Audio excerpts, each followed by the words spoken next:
Hi everybody. The Malaysian budget 2021 has passed.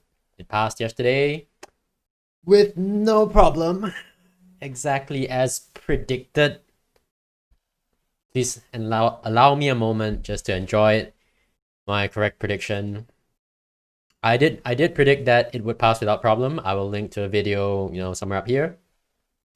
And I have commented a couple of times, including a video about Lim Guan Eng in his statement to the media talking about deficiencies for the budget. I will again link it above here. But all of those did not matter as the budget passed, and apparently it was a surprise to everybody. Uh, Veteran newsman Dato A Kadir Jassin calls the Pakatan's strategy to allow to vote for budget 2021 perplexing.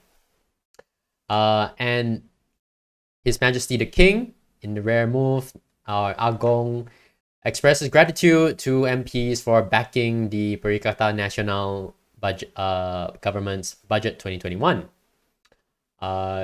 His Majesty actually gave a statement through Controller of the Royal Household, Dato Ahmad Fadil Shamsuddin. And I quote, Dagong expressed his gratitude to federal lawmakers who have upheld His Majesty's decree on October 28th for the sake of the welfare of the people and the wellness of the nation. As head of state, His Majesty has great respect for every political party registered in this country. His Majesty also appreciates the role of the trust entrusted to the members of the lower house in safeguarding the welfare of the people. So, big surprise. And which is a little unfortunate because His Majesty the King asked the members of parliament to support the budget to help the people, which is implicit, like you support the budget, make it go through, make sure that it has measures to relieve the suffering of the people through this difficult time. But yet he was surprised that this actually happened, so that's a bit of a surprise. But it's great. It's great news. I think that it is shown that the budget didn't have major flaws that would cause it to be rejected. Prime Minister himself has thanked MPs for approving the budget. Says this is proof they heeded the Agong's wish, which is exactly true, exactly correct.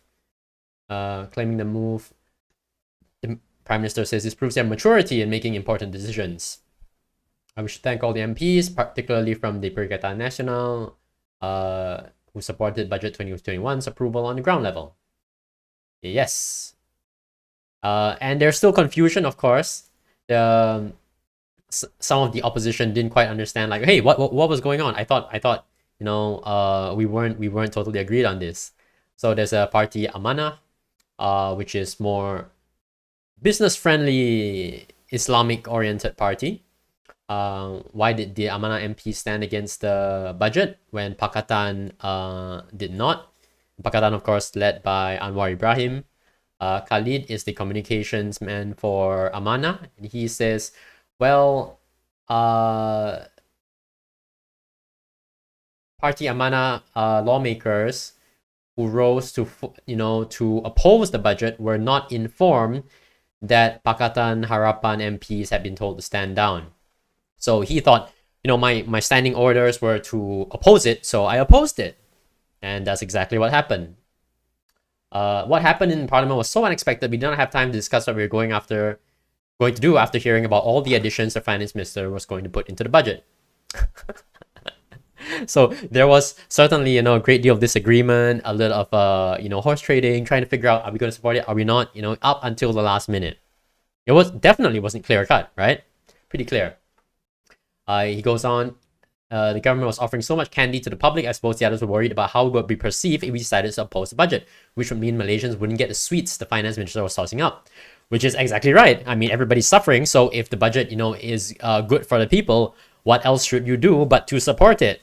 However, since he is, in the opposition, he cannot help himself to say, however, rest assured that this does not mean that the opposition, coalition is broken. We are still united, and I want to say we feel that the budget is a farce. It is full of lies and deceit and vagary. I have not heard the word vagary used in a long time. I'm not even sure I know what it means, but it is definitely here. So please tell me, Khalid, if the budget was full of lies and deceit and vagary, why did you not tell me what the lies and deceit and vagary were in the past few weeks when the budget was being debated? Why are you only talking about the lies and deceit and vagary after it has already been passed, right? So this is how you know that you shouldn't take it seriously. If there were genuine problems with the budget, it would have been raised much earlier, and it was not because there was not. I had already thought about it, analyzed it. I wasn't sure 100% previously that I was correct, but now I'm glad that reality has proven that Waylene is correct. That if there were genuine problems with the budget, we would have heard about it. The fact that we did not shows that there were no real problems. And then there were efforts by various lawmakers to drum up support to oppose the budget. And I've already mentioned it in my Lim Guan Eng video. I'll link again, where he told the Chinese community that, funding for the Chinese community is down by 70% from last year, which I thought was fishy and absurd because, as a finance minister, he's very well trained with numbers, but he offered zero actual figures to say, okay, this is where the cuts have taken place. None. So it's just a blanket statement, and also it was only released in Chinese for the Chinese community. But what if it's such a horrible thing that happened? Why wouldn't you also release it in English, in Malay, in Tamil? It wasn't done. So that's how you know it also wasn't meant to be taken seriously. And since support was not drummed up to oppose the budget, they really have no choice but to just support it, because there would be no patience for opposition to the budget if there were no real reason for it. It would just be seen as politicking for its own sake at the expense of the people. And I think leaders who wanted to oppose it correctly recognized that it would be seen that way and it would cost them votes in the upcoming election.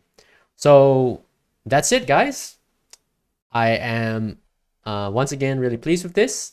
If you enjoyed my analysis, and to give me a little credit for my correct prediction, give the video a like and subscribe, please, down there. Yeah, thank you, and we'll talk again soon. Bye bye.